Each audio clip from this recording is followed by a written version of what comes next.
The sun was blazing over Abaddon, and the air inside St. Matthew's Cathedral buzzed with excitement.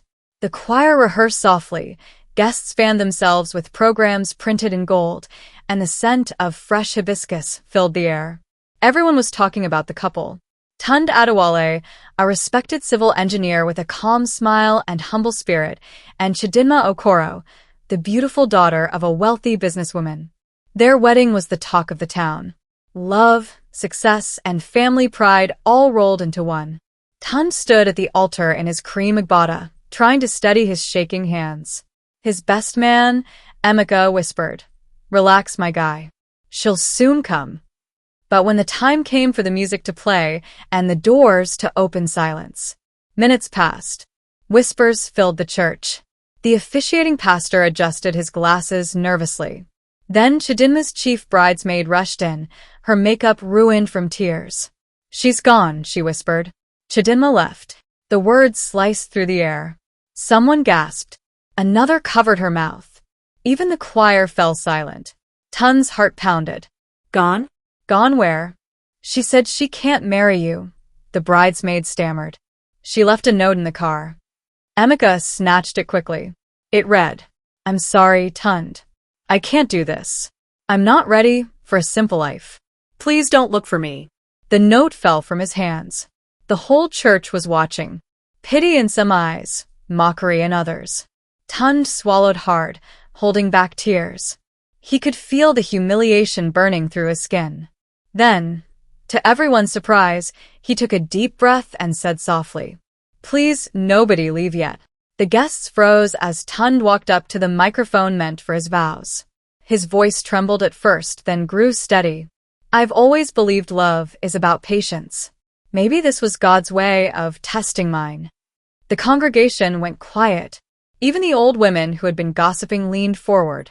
"Today was supposed to be my wedding day," he continued. "But maybe it's not the day I lose love. Maybe it's the day I find myself." Cameras flashed. Guests began recording. "If you came here for drama, I'm sorry to disappoint you. You will not see me cry or curse.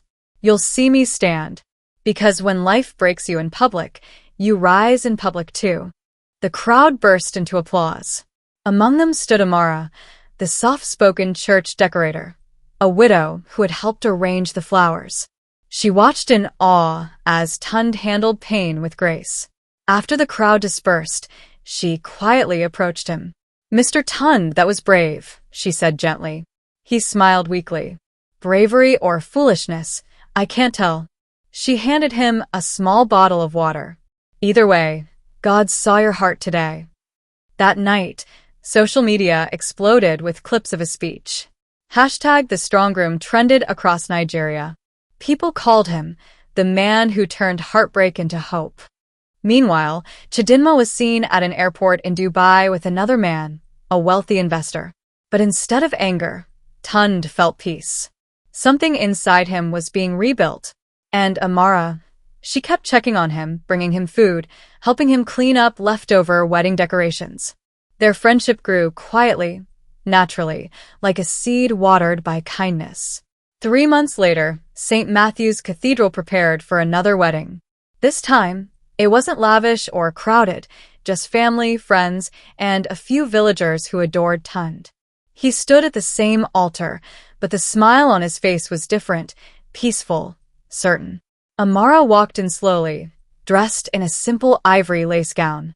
The same church that had witnessed his humiliation now stood in awe. When the pastor asked, "Do you take this woman to be your wife?" Tund looked at her eyes, filled with tears and gratitude. "I do, and I thank God I waited." The crowd erupted in emotion. Even the choir couldn't hold back their tears. Outside, the villagers danced. Someone shouted, "Love never fails." Clips of the new wedding flooded social media again, this time with the caption, "Groom left heartbroken at the altar, marries the widow who stayed by his side. Nigerians can't stop talking." Even Chidinma saw the video overseas.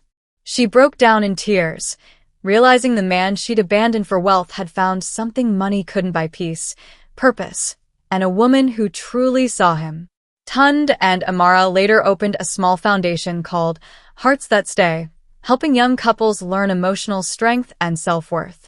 And whenever people asked him how he forgave so easily, Tund would smile and say, "Because sometimes rejection is just God's redirection to the love that won't run away."